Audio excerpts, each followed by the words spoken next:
gluteus maximus. That's what we're working on again today. So we're working with our MVP machine over here.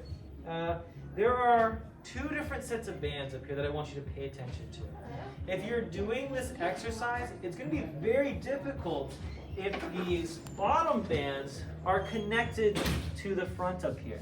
So I advise taking these down, shortening them up, okay? Because if you have a patient who has weaker glutes, that's going to be extra difficult for them. So the bands we want to pay attention to are the ones back here, okay? A black one we'll consider a full band. This red one here is a half of a band, okay? So I'll go ahead and I'll try it with the two black bands and a half band.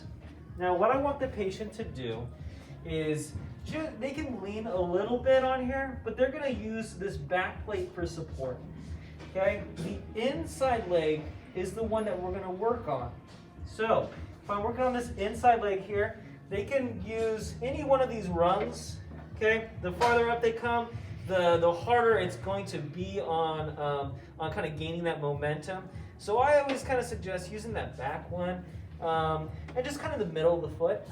So we're making sure that their feet are planted, okay? They're firmly grasped on here. And I'm gonna go ahead and drive through my heel, push back, and I'm really going to squeeze my glute at the back, okay? So as soon as my leg is, my knee is completely extended, we're going to go ahead, push through, squeezing that glute at the top. Squeezing that glute at the top.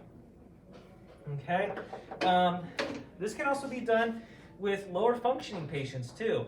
Just go ahead and start off with less bands, and escort them around. Make sure the area is clear. Like over here, I've got some benches, all that kind of stuff. So make sure that before you start there, area is cleared of clutter. All these 45s hanging out all over the place. So get those out of the way. Now we're going to do the other side. Again, having them plant. That inside leg is going to be the one we're driving through with. So I'm going to go ahead, support myself on that back plate, pushing through with my heel. As soon as my leg is extended, I'm squeezing that glute at the top. Squeezing glute at the top. All right, you guys, keep learning, keep training.